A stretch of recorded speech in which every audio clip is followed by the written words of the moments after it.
کون سا اسٹیشن ہے؟ ڈاسنا ہے صاحب جی. آپ کو اترنا ہے؟ جی نہیں، لیکن ڈاسنا تو تھا ہی. وہ میرے ساتھ قیصر تھی. یہ بڑی بڑی آنکھیں ہیں، ایک تلاش میں کھوئی، رات بھر نہیں سوئی. جب میں اس کو پہنچانے اس اجاڑ بستی میں ساتھ لے کے آیا تھا،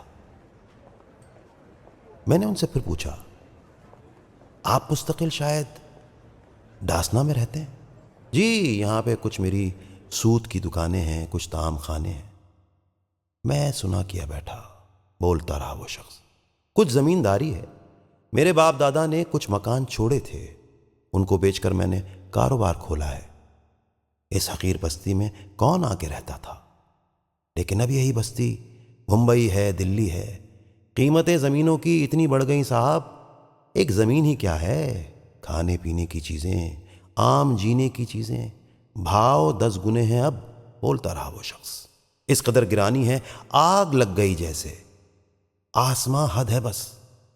میں نے چونک کر پوچھا، آسماں محل تھا ایک سیدوں کی بستی میں؟ آسماں نہیں صاحب، اب محل کہاں ہوگا. ہنس پڑا یہ کہہ کر وہ. میرے ذہن میں اس کی بات پے بپے گونجی.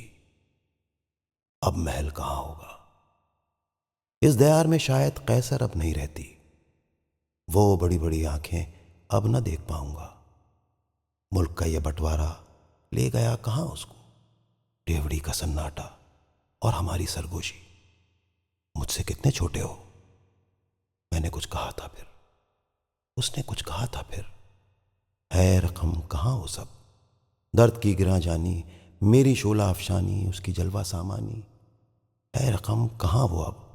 کرب سی سب میرا، گفتگو کا ڈھب میرا. اس کا ہاتھ ہاتھوں میں لے کے جب میں کہتا تھا، اب چھڑاؤ تو جانوں، رسم بے وفائی کو آج معتبر مانوں. اس کو لے کے باہوں میں جھک کے اس کے چہرے پر بھینچ کر کہا تھا یہ، بولو کیسے نکلو گی میری دسترس سے تم، میرے اس قفس سے تم. پورے بادلوں کا دل دور اڑتا جاتا ہے. پیڑ پر کہیں بیٹھا ایک پرند گاتا ہے. چلچلے گلہری کی کان میں کھٹکتی ہے. ریل چلنے لگتی ہے، راہ کے درختوں کی چھاؤں ڈھلنے لگتی ہے. مجھ سے کتنے چھوٹے ہو. اور میری گراں گوشی، ڈیوڑی کا سناٹا اور ہماری سرگوشی. ہے رقم کہاں وہ سب؟ دور اس پرندے نے اپنا گیت دہرایا. آج ہم نے اپنا دل خوں کیا ہوا پایا، گم کیا ہوا پایا.